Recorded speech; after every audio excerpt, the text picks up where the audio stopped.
The only real hope and change you'll ever get is from God. It's going to come from the Lord, or it's not going to come at all.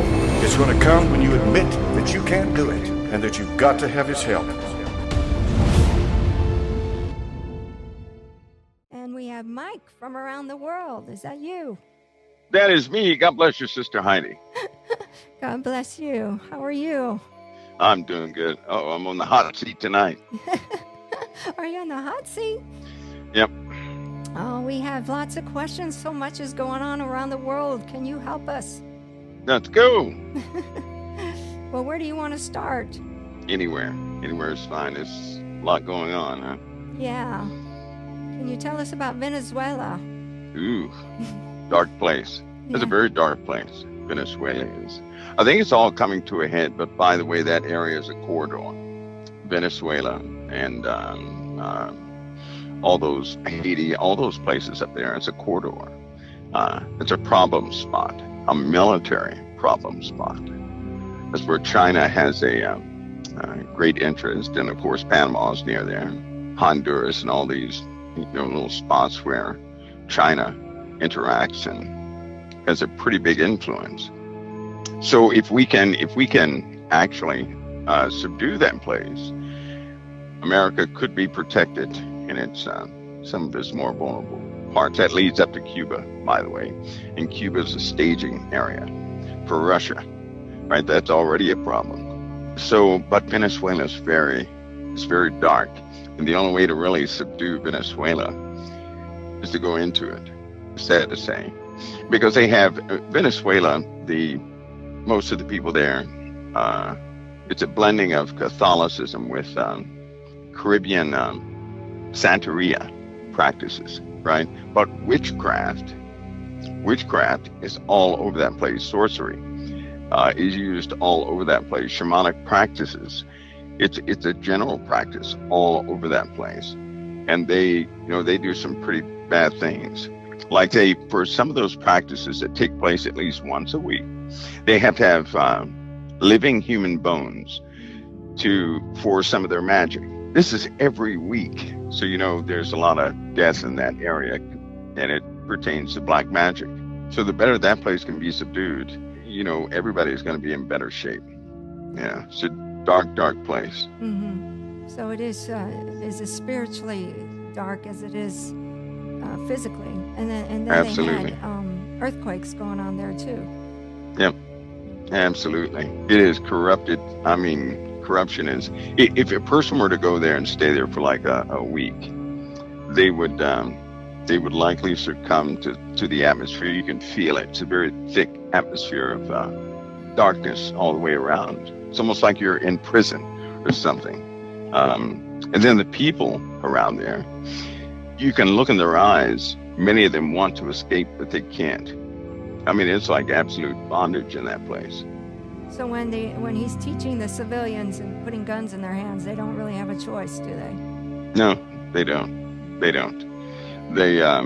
don't like it, but they know if they don't do it, their family is not going to make it. And their family won't make it. So it's one of those things, and President Trump he's aware of this, and he's going to make a difference. Most of the crime, most of our enemies utilize Venezuela to get to the USA.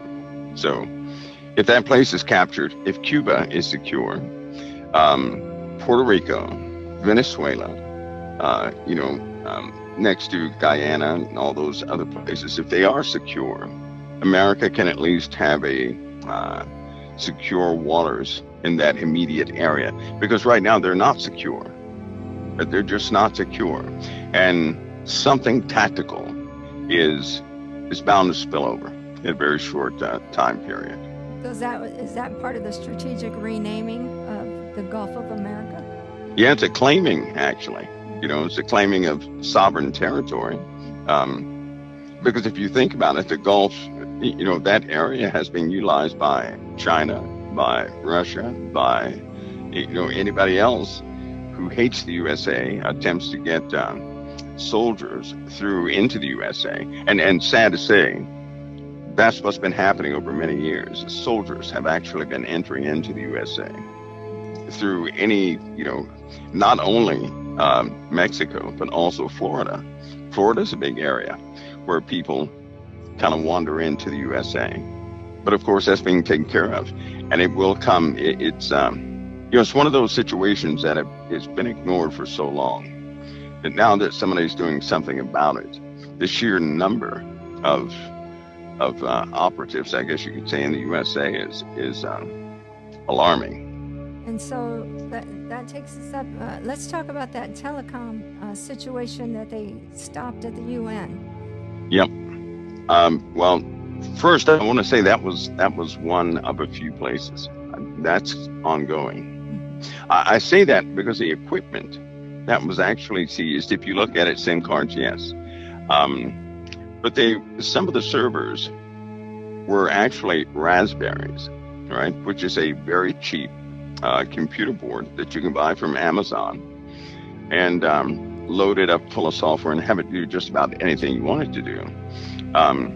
Some of the radio equipment that was used, they had routers, but those routers were also full of them. They were full of boards that you can buy from Amazon any place to put it together. In fact, a 13-year-old could actually build those devices.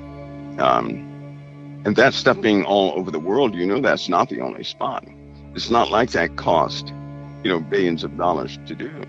The average person on a medium salary could do that same thing, given a 3-4 months time. So that problem is likely all throughout the USA, and that's a big suspicion of mine. It's a big worry because I know how numerous. If somebody were to look at some of the transmissions taking place in the USA, you start looking at some of these smaller MCU microcontroller unit devices, transmissions, blown off systems, and things that use SIM cards, you find them all throughout the USA. They could easily be turned into devices.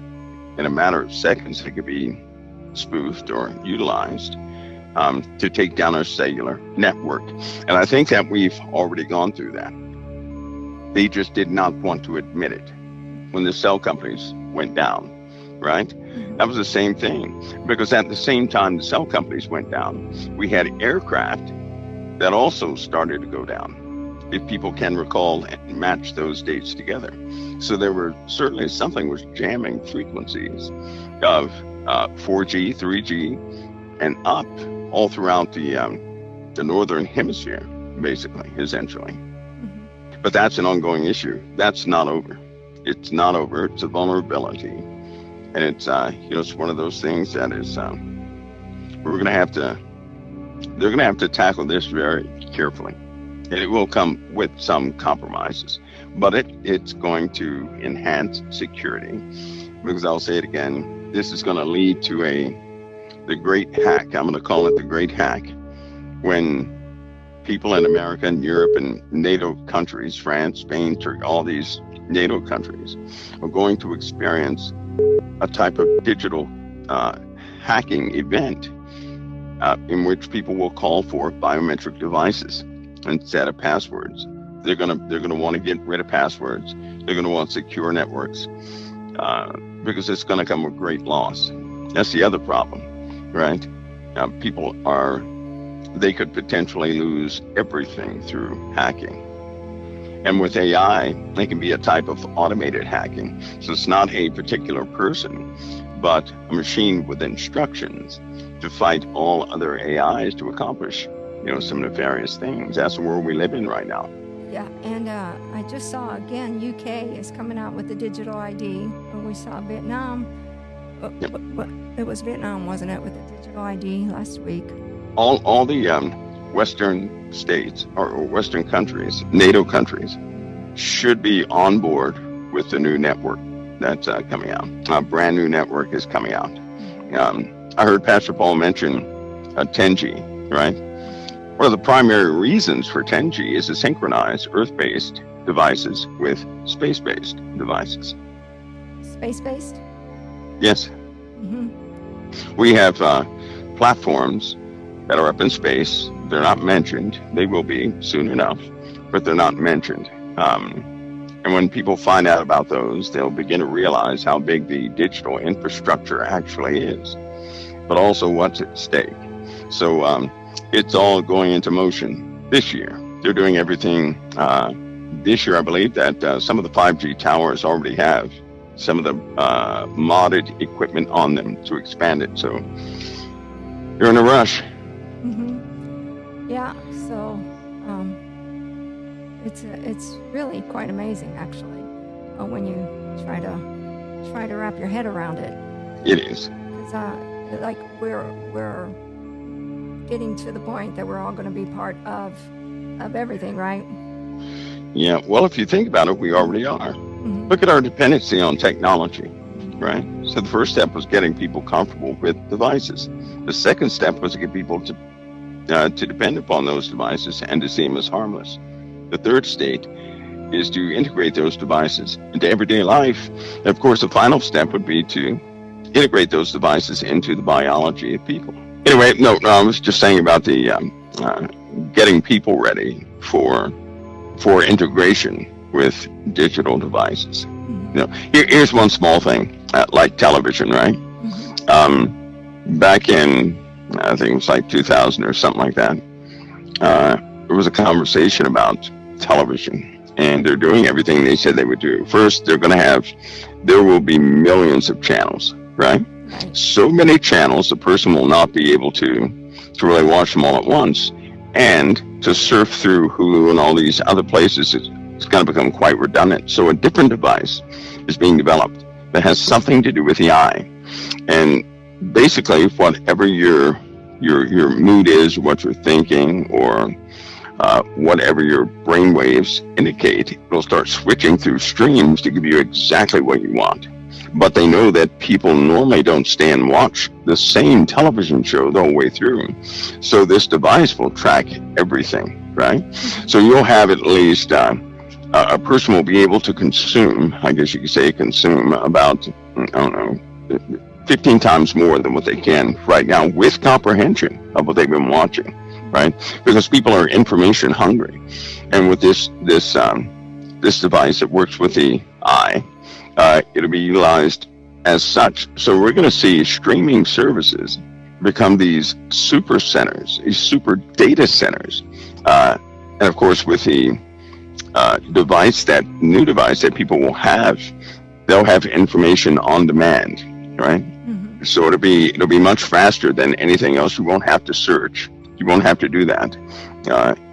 They've already mapped the brain, so they know what all your thoughts actually are, and they can interpret that into requests, right? Mm-hmm. So that'll be perfected, and small things like that will be put into everybody's tech base, I guess you could say, which will then create a further dependency upon technology. And that's going to be the control mechanism for everybody is technology. Even right now, if a person is not allowed to use a cell phone, if a person is not allowed to get on the internet, their whole world would collapse. Their whole world. It's moving to that area to where people will, as soon as they're born, they're going to have some sort of ID that will link them to the network, and there you are. Well, it's amazing. It's like we have something like 30 to 50 trillion cells, and all of them are actually down. You can take them all down to photons, and then you can activate all those photons, correct? Yeah. Yep. Yeah, they can also, I think with some of the new computer modeling, they'll actually be able to track at the cellular level everything that's going on in the head. They have certain devices like that. But we're moving into an area that is, it's not a good area, because once you go so far, a person has no ability to track what the technology is doing. Kind of like AI, when it writes its own code, and then the original coders have no idea what language it's using, what procedures have been inserted, and they can't do anything about it. So we're in that area. And AI is amazing. President actually said maybe we should use it at the UN to track all the bioweaponry. Yeah, that's almost a signal that it's already in motion, or it's it's about to get in motion. That'd be a good thing, though, actually, Sister Heidi, because we could destroy right now one nation. Each nation probably could destroy the earth if they had loss of biocontainment of what they've been developing. And I think North Korea and Russia are the two worst. Russia, of all nations, would understand this, right? Russia's had some pretty bad accidents, and they vaulted most of their chemical and biological weapons. But so they know the consequences of mistakes, of human mistakes, and what it can actually cost. But North Korea, Kim Jong-un, he has the largest stockpile of chemical biological weapons. So that's almost like a message to North Korea that we're about to tone you down a little bit. At some point, they're going to have to do something about that. At some point. Yeah, because Russia seconded it right away. They said they agreed. Yeah, they did. Yep, they did. Yeah, so very interesting. We can agree on that. Russia also just recently had, I found it very interesting. I was checking on, I follow one of the scientists, and who's a futurist, and they recently had like a futurist conference just this week, and it was their BRICS nations, and even European nations were there. So I found that very interesting, seeing that, Trump just said to the European nations, why, I'm not going to continue to do this with Russia and Ukraine as long as you continue to buy oil from them. Well, they're over there having a futurist technological conference in Moscow this week. Yep. So, two things have happened.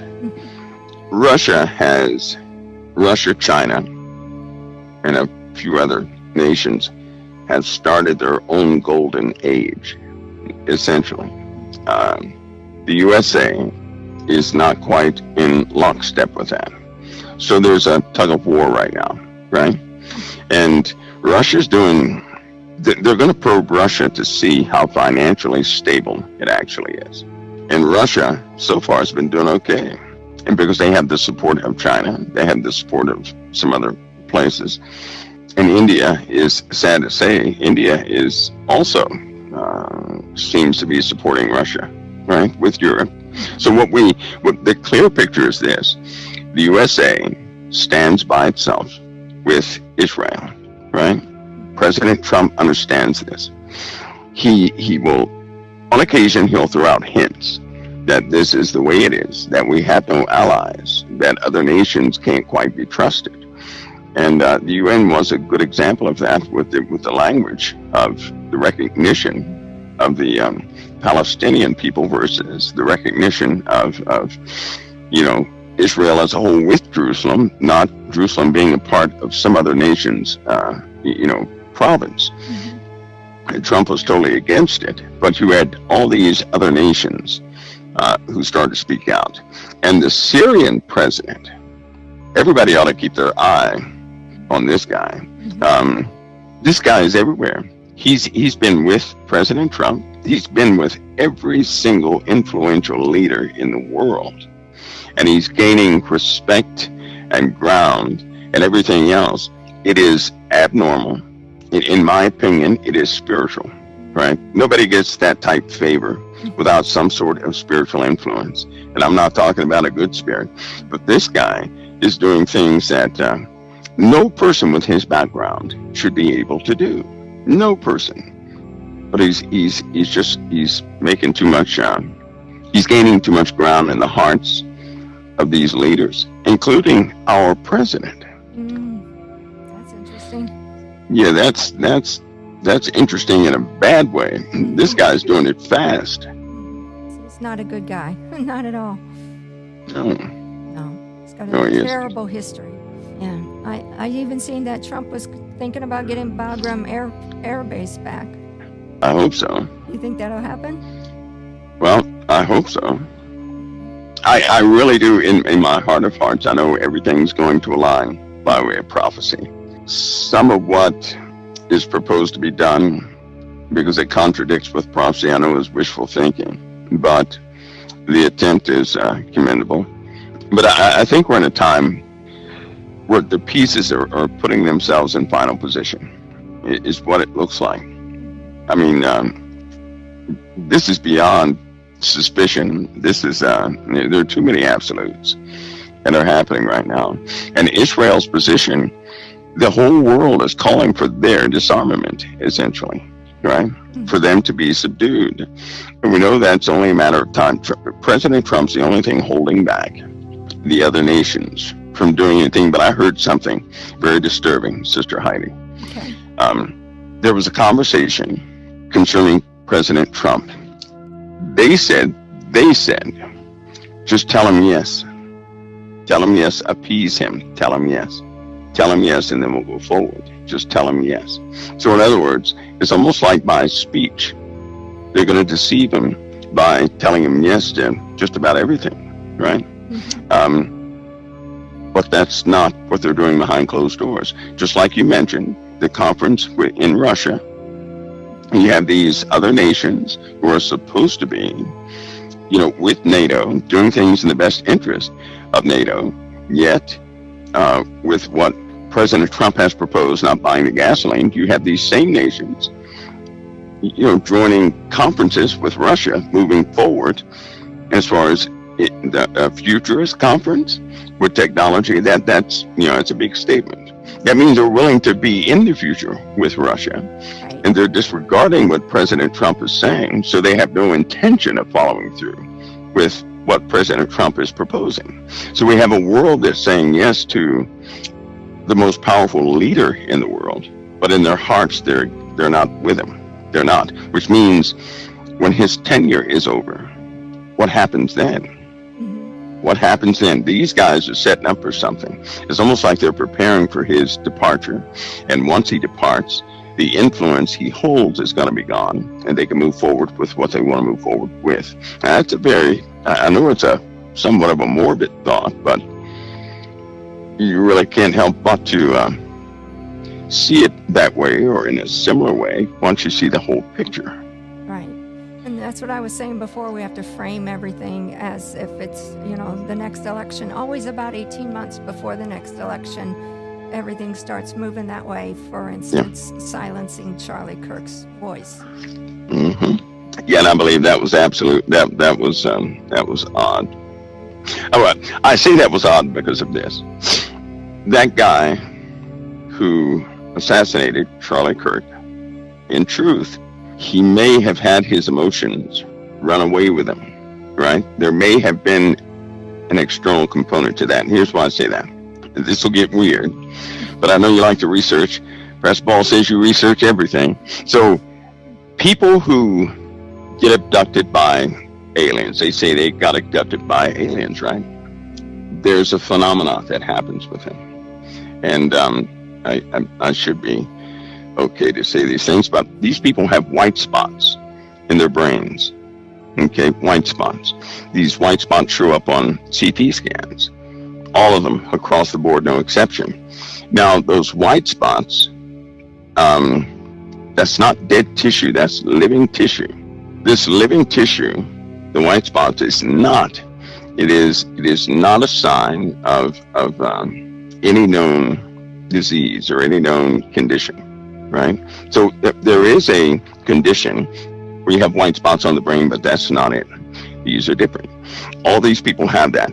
But what it does look similar to, and what they found in some of these folks, as far as these folks, all of them have an IQ above a specific level. Number one, these same folks, they have increased rads in their system. In other words, they've been exposed to radiation more than the other people have. All of them across the board, no exceptions. Every time they take in the subjects to test, they all come out with the same results.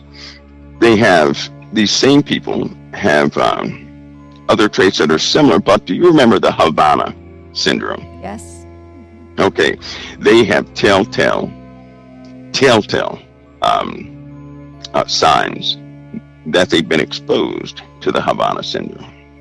Okay, which is somebody external utilizing some sort of microwave pulse weapon against people to speak directly into their heads. It induces headaches and this, that, and the other. Right. All of these people have the same exact traits, the same exact chemical signatures, biological signatures. That's astounding when everything is so consistent with these people. Every time they bring these people in and they get checked out, the same results come out, to those who really claim they have been abducted. Well, the Havana syndrome, it can often, people can speak in other people's heads and reinforce it in a weird way, and the person can be activated simply by prompts, like maybe an advertisement prompt, maybe a message, right? Like Charlie Kirk, they could have said, well, they could have drilled that into somebody's head, anybody's head, and then that could have been the prompt to send somebody over the scales emotionally to make them do some things. This is done so effectively, it is spooky, right? And it's so effective that nations have safeguards against that now. They, of course, they didn't advertise that, but people can find it. Mm-hmm. I honestly believe that something like that could have taken place with this person who assassinated Charlie Kirk. I believe there are external components involved. I believe they're ultimately after President Trump. And I think that President Trump understands that. I think his defense team understands that. But it's getting worse, which leads me to believe there's an active attempt to implement some sort of new global standard, right? A global standard that will quickly come into play once certain figures are moved out of the way. And only prayer can halt that. It's not going to be stopped by conventional means. I honestly believe this is a spiritual thing, and it can only be stopped by intercession. Nothing else is going to stop it. Nothing else. These guys are committed, and they are relentless. Because these assassination attempts, as an example, they will not stop. They're not going to stop. They will not stop. And they're all starting to look very much like each other too. I don't know if you chalk it up to copycat or if you chalk it up to somebody's arranging things. Yeah, I would say somebody's arranging things. Mm-hmm. A copycat is one thing, right? Mm-hmm. But to be so effective twice.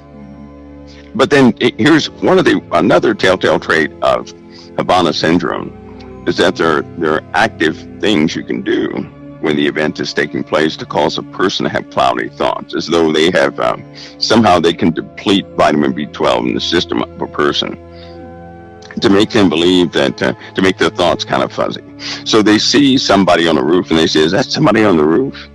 But they have no energy, no enthusiasm to do anything else but to see the person. I find that strange. If you went to an event for the president and somebody's laying down on the roof, why would anybody say, is that somebody laying down on the roof with a rifle? Mm-hmm. Really? Is that they of course they would do something. So something else was happening there too.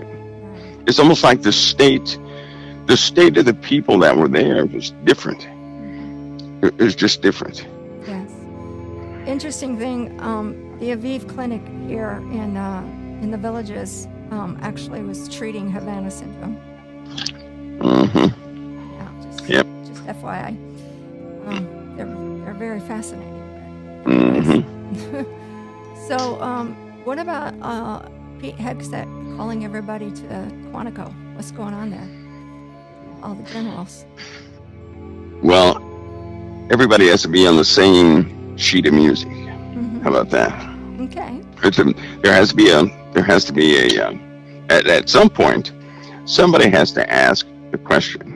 Are you loyal to the commander-in-chief or not? Mm-hmm. You can't, because you have a lot of folks in there mm-hmm. that are they're top brass, yes, but they're not behind the president, and that shouldn't be. It's okay to have checks and balances, but ultimately, you have to have those who would support and to carry out orders that they're given, not question every order that they're given. And so there's an issue in leadership from time to time where people are hesitant, or they talk too much, right?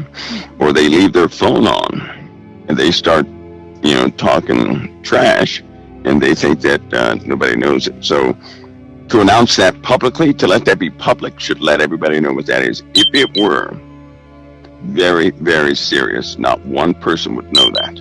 Nobody would know. Nobody assembles your top brass into one area and then everybody knows where they're going, right? If it were serious, nobody would know.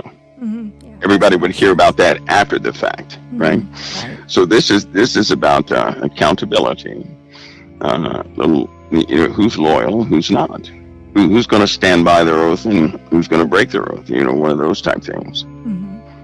So there's an ongoing filtering of people taking place, because before certain moves are made, they have to make sure that everybody's on the same team, and that should let everybody know that there is a type of operation that is soon to take place, and it will require absolute loyalty, understanding.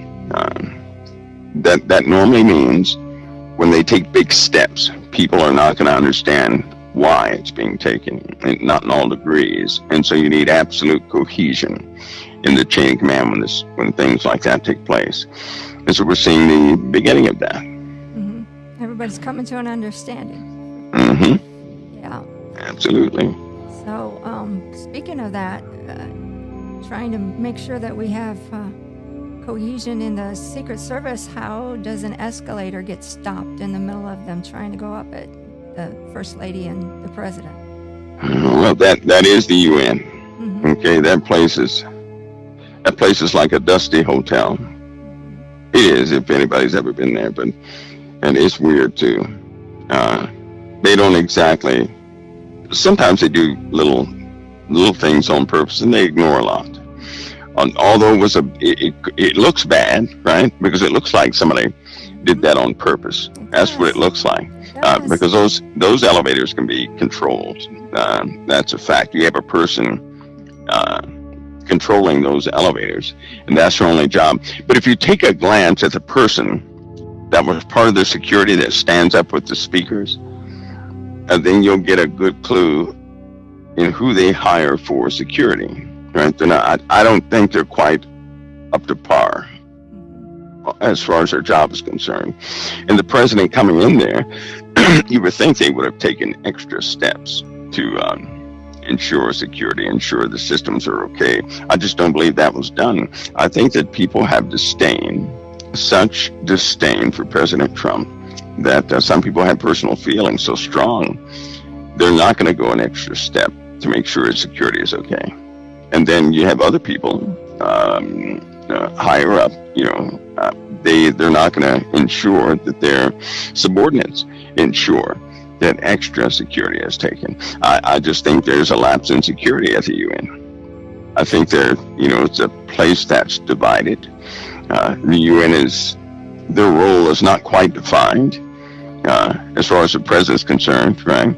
Is that you have a place that does not like his comments against them. So one of those situations, that's why his it's not acceptable. No, it isn't. It isn't. But they know that. Personally, who can find a good reason for the UN?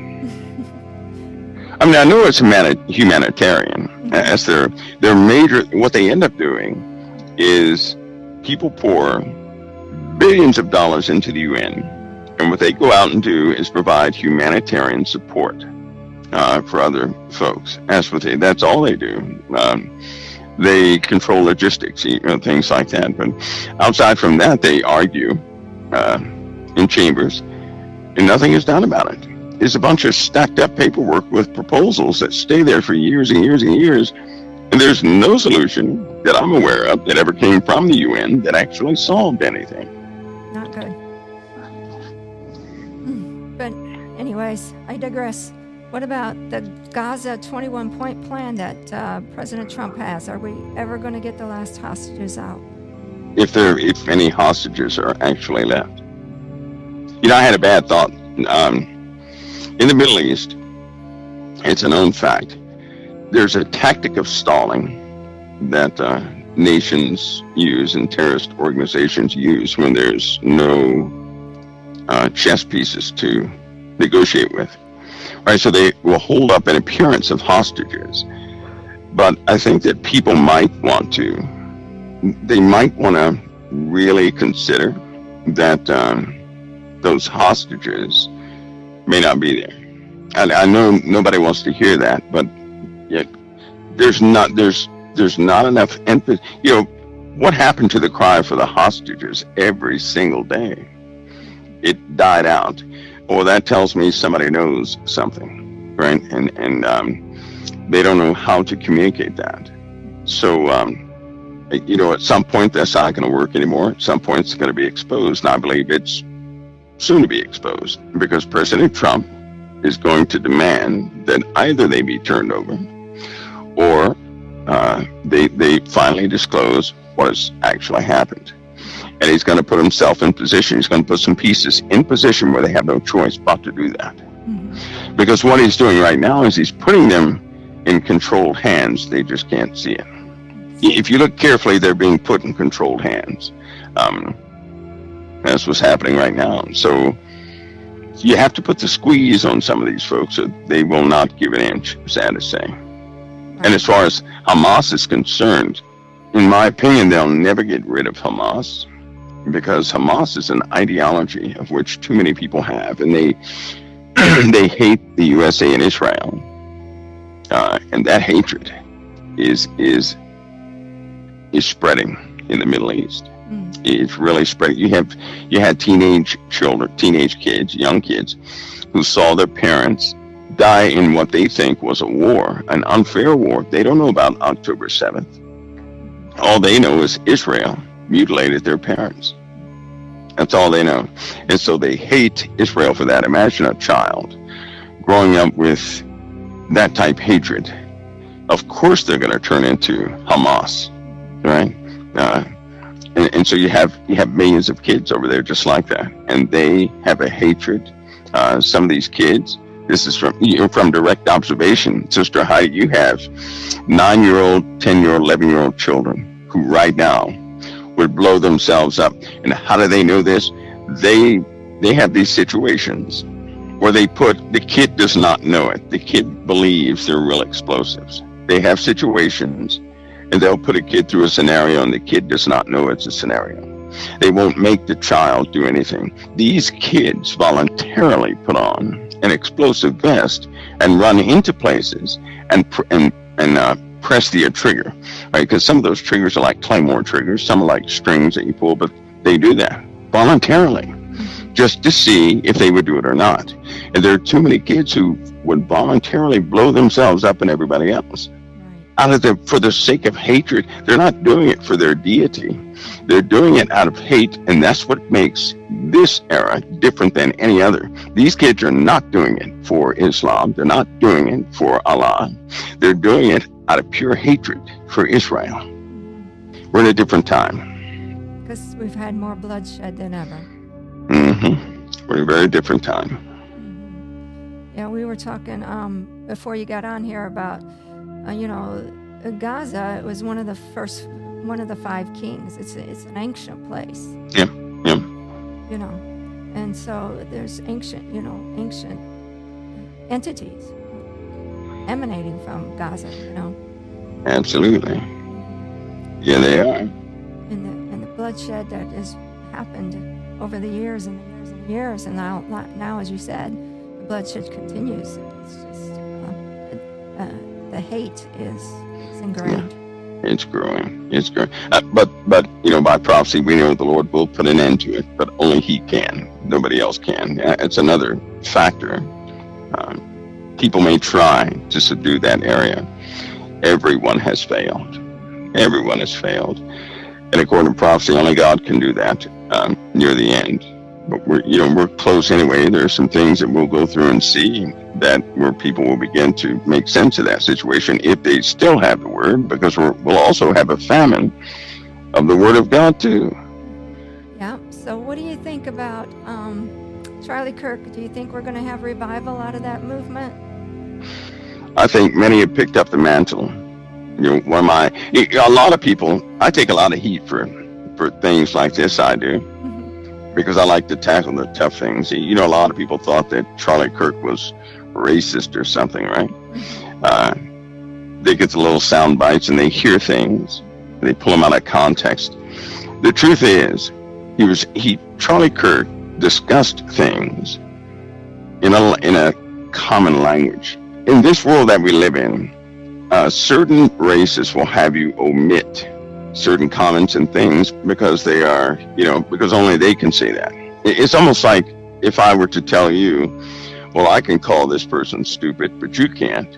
Don't you do it, right? Something like that. So Charlie Kirk kind of went right down the middle.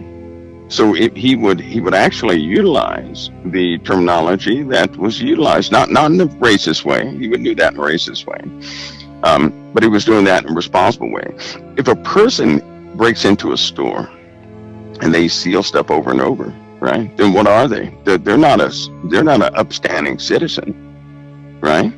That's actually somebody who's that's a criminal, essentially, right? So he just called him a criminal, right? And they found that offensive. They pull out these sound bites and do that.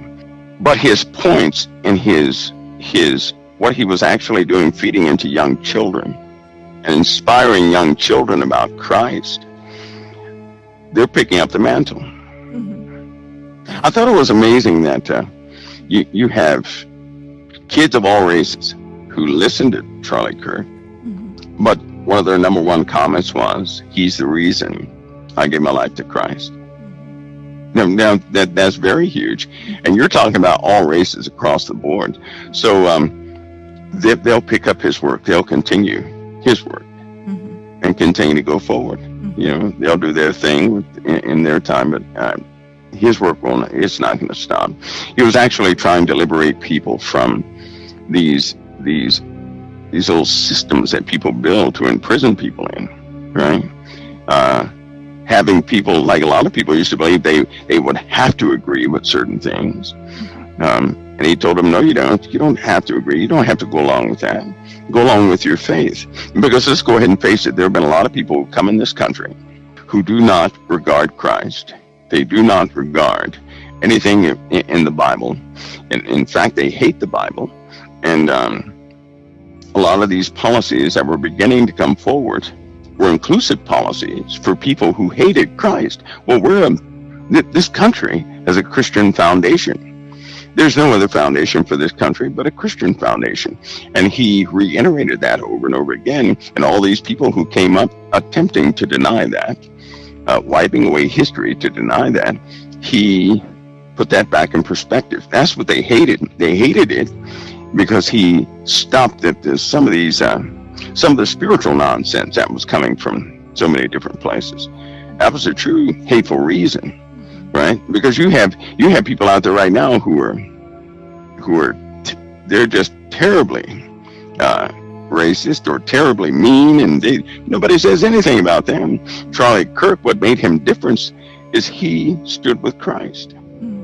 That was a difference. And so Christ, let's go ahead and face it, that is a subject hated by quite a few people in America. They do not like Christ. And if you mention the Bible, that's when their faces change. So everybody in the chat room is asking me to ask you about James Comey. James Comey? Yeah. What about James Comey? What's going to happen with him? People should watch. They got to watch, because sometimes a suggestion can be taken as fact, right? And sometimes these suggestions that are made, they may be someone's intent in the background, but that doesn't make it an event that will actually take place. I would say that people are going to be held accountable for things that have happened, right? And if they have been involved in some nefarious things, some things that were against, American ideologies, are going to be held accountable. Period. If they weren't, they're going to be free to go. But if they were, it's going to be brought up. It'll be brought up before the people. It's not like they're going to prosecute somebody and nobody knows what it was about. No, they're going to put it before the people. They're going to be totally transparent with it. And if they have been involved in or did some things they shouldn't have done, it'll be presented to the people. It'll be taken to court, proven, and the outcome will be the outcome. After a while, I just get tired of my tax dollars going for all this legal stuff. Yeah.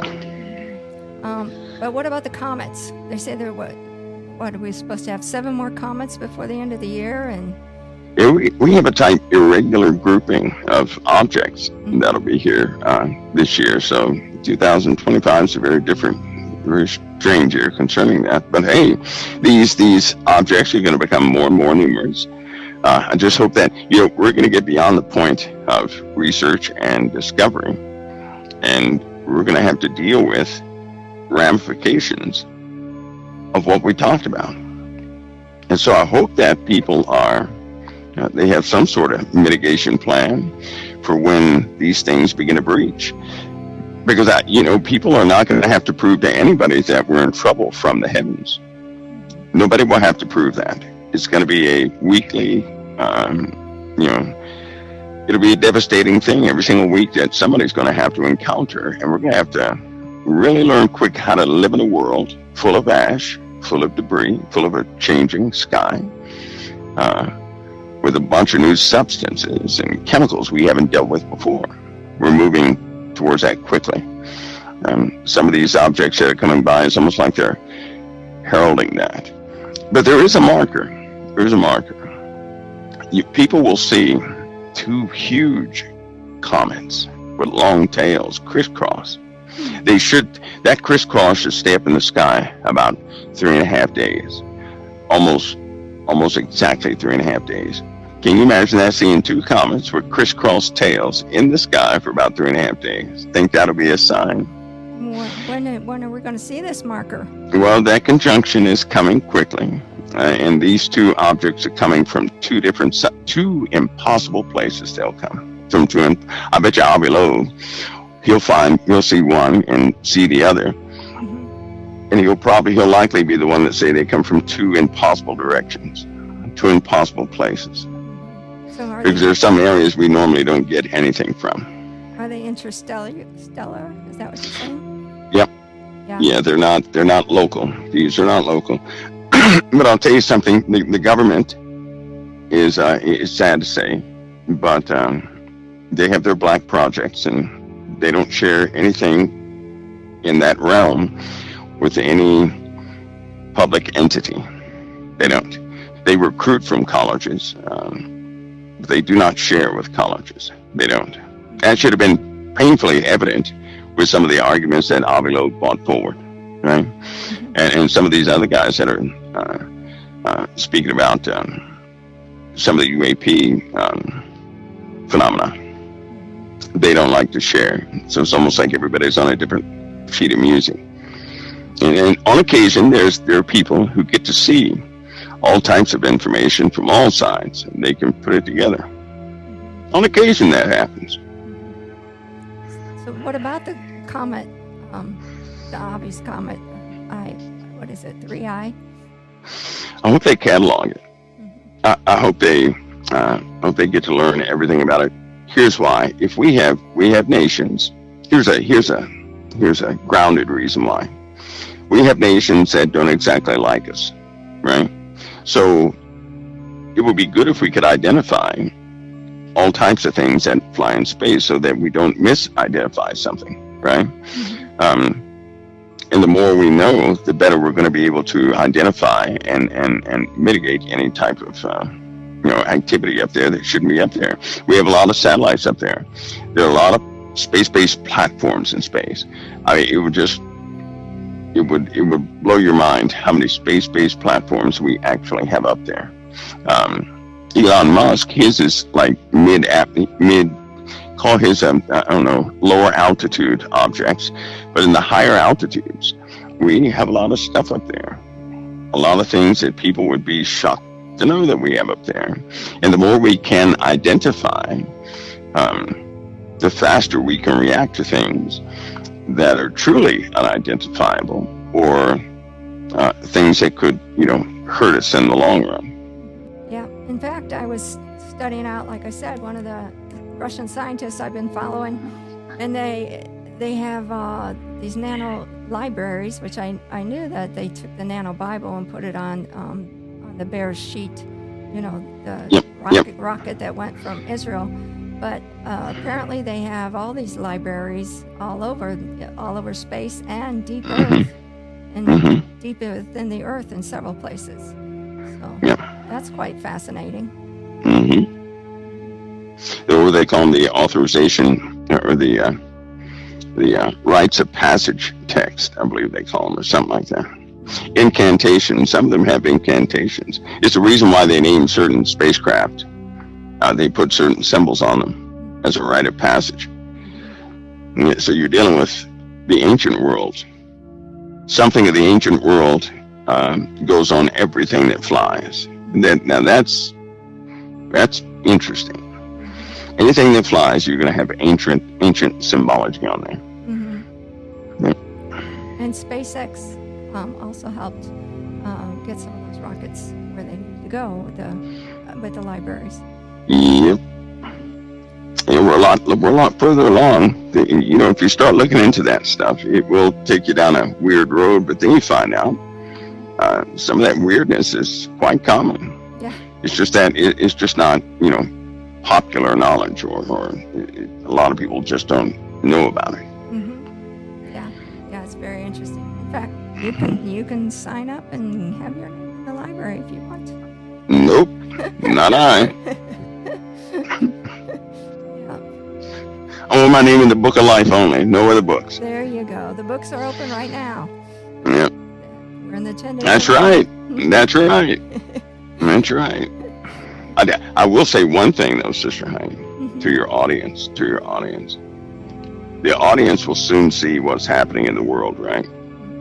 It is the responsibility of the body of Christ to take care of the restaurants where you get good food, right? So it's their responsibility not to let the restaurant fail, which is your ministry and other ministries, or don't let them fail. That's the responsibility of those who eat at that. If I ate at a restaurant and I like the food, I'm going to make sure it never goes anywhere, right? It's their responsibility. And I say that because it's there are activities in the earth that if people are not careful, it'll just slip their mind and they will assume a lot, not knowing the facts. And once you start assuming, you can become a bit cold or reluctant to do things. And God does love a cheerful giver. And a cheerful giver is one that has a desire to see something go further, right? Also, the last one is, if you want better food, provide for the restaurant, and you'll get the best food that could ever be delivered. And the Lord does that, because any vessel, and if the people look to a certain direction for anything, and they start to sow into that place, God will supernaturally fill that place up for the exact thing they need. That principle I know very well. The Lord will do it every single time. Yeah. Amen. Thank you for that. It's always an honor, Sister Heidi. God bless you and Pastor Paul. God bless. All right.